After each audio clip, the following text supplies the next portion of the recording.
on a mystery guest who has a close connection to one of our panellists. Now, this week, each of Lee's team will claim it's them that has the genuine connection to the guest, and it's up to David's team to spot who's telling the truth. So please welcome this week's special guest, Mick.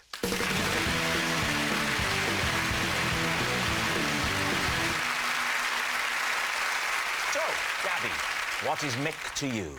This is Mick, and I deliberately tripped him up during the wheelbarrow race at my son's sports day. OK, James, how do you know Mick? This is Mick, and for 6 months, he was my sworn enemy when a practical joke got out of hand.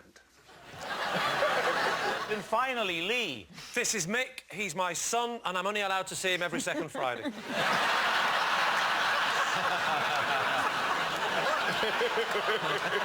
Sorry, no, that's not it. This is Mick. I once took him home from nursery instead of my own son. So there we have it.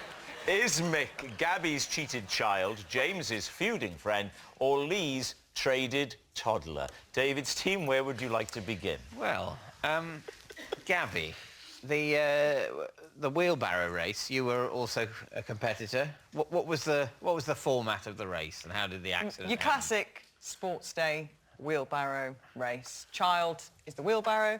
I was driving my son as a wheelbarrow, and Mick's mum, Barbara, was driving him. And there's always a lot... I feel our family gets a lot of pressure on sports day because my husband was an international rugby player and I did sport, and people always look at us as if they're the ones to beat. You know, I always feel that added dimension of competitiveness. You were a rhythm gymnastic, weren't you? I was a gymnast. Yeah, I think they're looking more at him. Carry on. So we were in the lead, my son and I, and you know, like in your peripheral vision, you can feel somebody coming, and as we got to the turn, they were level with us, and my son's arm buckled, and which is for a wheelbarrow race is a bit of a no-no. So it takes you a couple of seconds to recover. So now we're behind. Quite painful for your son as well. Perhaps that should be the main concern. Classic sports person. Oh, That's a no-no! We need this! we got back level with them, and I'm ashamed, obviously, about what happened next. So I can feel, you know, these horrible thoughts coming into my mind. You know, we could take him out. You know, we could. Wow. Come on, this is why we've been taking all the drugs. And I stood on his hand, and so I know. Deliberately? You were thinking we should take him out. So he then slightly buckled. So Which is a no-no. He got himself back into the race, and I decided that I couldn't let us win because that could be construed in some people's eyes as cheating, standing on the opposition's hands. And in some people's eyes, physical assault. So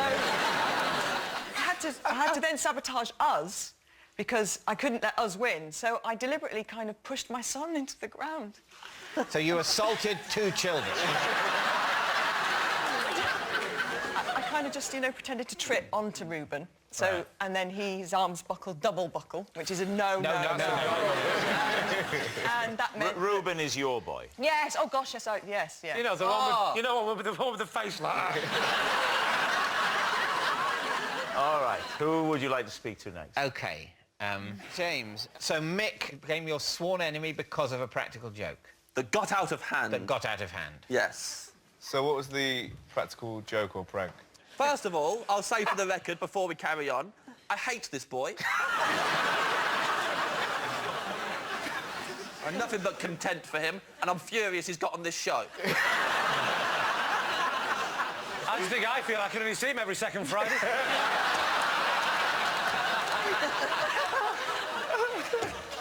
So what was the practical joke, James? He put cabbage leaves in my bed. How did he get in your room? I was staying at his house. On a sleepover? How old are you? A few years ago.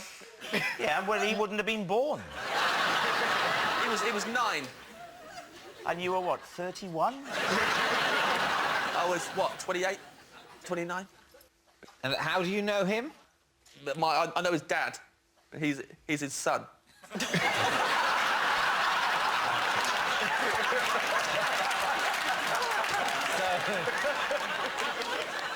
And you were staying at their house. Yes. Why did he put cabbage leaves? Why is that a thing? Well, it's not a thing until he started doing it. Yeah. There's something severely wrong with him. I don't know why he started... But you say pulling this kind of started doing it. Was Yeah. It, what do you mean start? This is a one occasion when Oh, you're is it? staying there. Well, I don't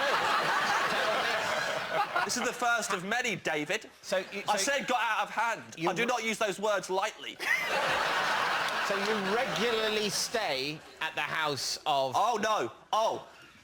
This little man does not restrict these pranks to his own house. He has no respect for anyone's privacy and will cross any boundaries available to him. I hate him with all my heart. Yeah.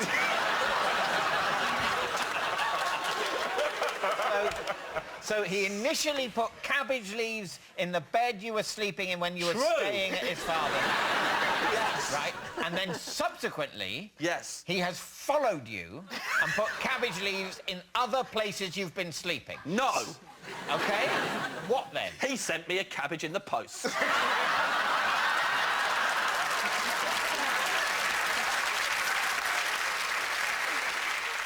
He sent me half a cabbage, cling filmed, in a box. I was out when they delivered it. I had to go to the post office to pick it up.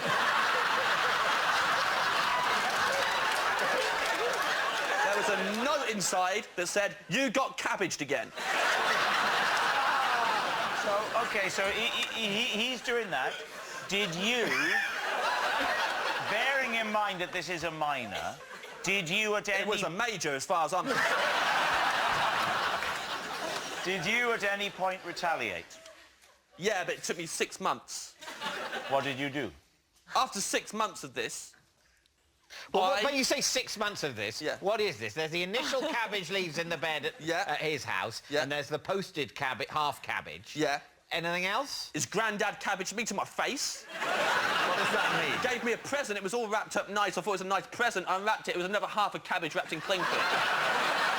Members of the public started cabbaging me. I made the mistake of talking about it on the radio, and then everyone got the idea, and I couldn't turn up to a gig without there being a cabbage hidden somewhere in my dressing room. Well, thank God you're playing safe and not saying it on telly, eh? Yeah.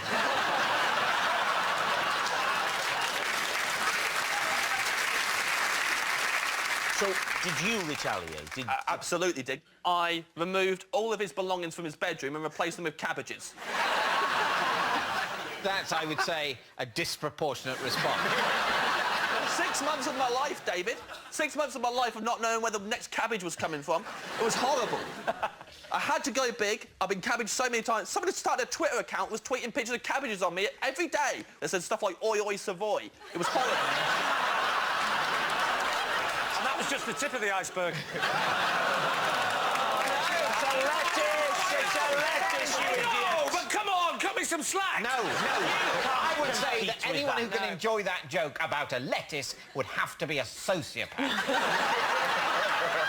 All right, on to Lee. Lee, remind us of your story. This is Mick. I once took him home from nursery instead of my own son. Why did you not recognise your own son by using your eyes and knowing what he looks like? I do recognise my own son. But we had this new pram, and the pram, I put him in the pram. He was very young at the time, because, well, you have to go to nursery. And I put him in the pram. At nursery? No, not a pram, a push They're a pram when they're sort of tiny. A pushchair, you made one mistake. You say lettuce, you say a cabbage, they're on your back. You say pram instead of pushchair. I get to see him every other week. I'm stressed. I put him in the pushchair, and then I got chatting to all the other mums and dads and stuff. Got chatting, turned round. Little did I realise that one of the other parents had exactly the same pushchair, and because he was asleep, I just didn't bother talking to him because I thought he was asleep. Pushed him and got all the way home. Long walk as well, because he goes to school in London and we live in Aberdeen. How long was it before you realised? Probably Glasgow. It was about... believe it or not, preferably do. Yeah, that's very much the question. Believe it or not, it was as I went into the front door and I pushed him towards my wife, who was coming towards me, and she said, "That is not my son." But the other mother would have recognised her Yes. child, so let's go to the other mother. Let's go to the other mother. What happened there? So, obviously, I'm not there to see the other mother because No, but presumably in the police interview later, you've gone through those details. No, I knew it would be a bit of a nerve-wracking experience, so I thought I'd better play safe and just keep him. And that's what we did. We just ended up bringing up another child. So I got into the house, pushed him into the house. My wife said, that's not my son. So I went, oh! I realised immediately what had happened, obviously. I turned round and I raced back to the school very quickly. So I got in just in time for them to go, what are you? And then... So you got back just in time. Got back in time. Just before Mick's mother was going to start screaming, So my child has disappeared, my child has disappeared. Yeah, because what had happened is she was getting a bit frantic, but someone had calmed her down by doing the obvious and pointing to the child and saying, use your logic here. Yeah, there's a child abductors don't tend to leave a child as well. So, David's team. Is Mick Gabby's cheated child? Maybe. James's feuding friend? Maybe. Or Lee's traded toddler? No. I think that the cabbages, that is a good trick, because cabbages, when they get warmed up, stink. I also have, been to many a sports day where the parents do get incredibly competitive. I would probably lean towards Gabby. What about you, Melvin? Which way are you leaning? I believe Gabby, but James is just weird, so I believe him even more. Your paranoid view seems to be the whole country's in on it. Now everyone's sending you cabbages. Every time people laugh at me, I suspect they're my enemy, which makes my job very difficult.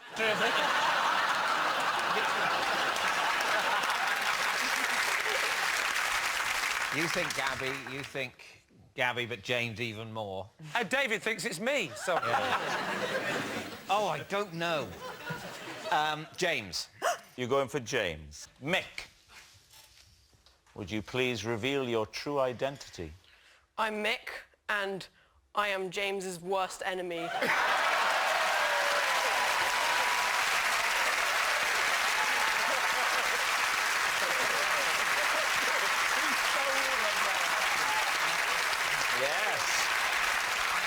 Mick is James's feuding friend, and here's the proof that is what James did to Mick's bedroom.